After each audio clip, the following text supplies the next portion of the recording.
Hello everyone, today I'm making masala paratha for an international potluck for my daughter's high school.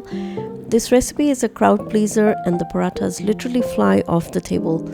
They can stay fresh for 2 to 3 days without refrigeration and they're easy to pack and carry, which makes them perfect for potlucks, picnics, road trips or camping trips. Now let's get started. 2 cups atta. If you don't have that, you can substitute with 1 cup whole wheat flour plus 1 cup all-purpose flour. 1/4 cup besan, that's chickpea flour, half teaspoon turmeric, 1 teaspoon red chili powder, 1 teaspoon coriander powder, 1 teaspoon roasted cumin powder, 1 teaspoon carom seeds, crush them with your hands like this, 1/4 teaspoon hing, 1 teaspoon salt, 2 tablespoons kasuri methi, 2 green chilies, 1-inch piece crushed ginger, 3 tablespoons ghee or oil, and 3 tablespoons yogurt. I know it sounds like a lot of ingredients, but these are all pantry staples in an Indian kitchen. Everything is easily available in Indian stores, and if you want to leave out 1 or 2 spices, that's fine too. It's all good. Mix well and add water little at a time to make a soft dough. If you feel you might have added too much water and your dough feels kind of sticky, just add a bit more flour. Knead for about a minute, add a tablespoon of oil, cover and let it sit for 15 minutes. Knead the dough for another 2 minutes until it's nice and smooth.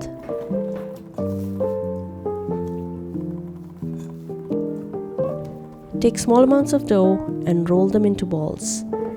This dough should make about 15 or 16 parathas. Keep them covered so they don't get dry. Now let's roll the parathas. Use your palms to gently flatten the ball. Use dry flour to prevent stickiness, but not too much flour. Roll them out, making sure the center and the edges are all roughly the same thickness. Don't worry if they're not round, they'll still taste great. Cook on medium-high heat. When the paratha starts to change color, flip it over.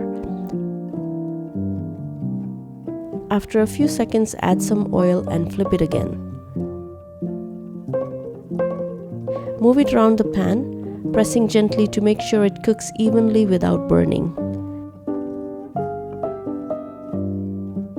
Now add oil to this side and flip again.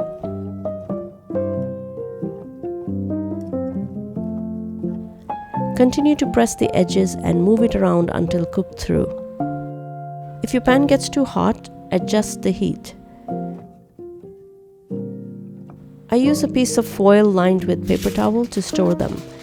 When they are cool, store them in an airtight container on the countertop. Continue rolling and cooking the rest of the parathas. You can also make ahead the dough and keep it refrigerated. Thank you so much for watching. I'll see you next time.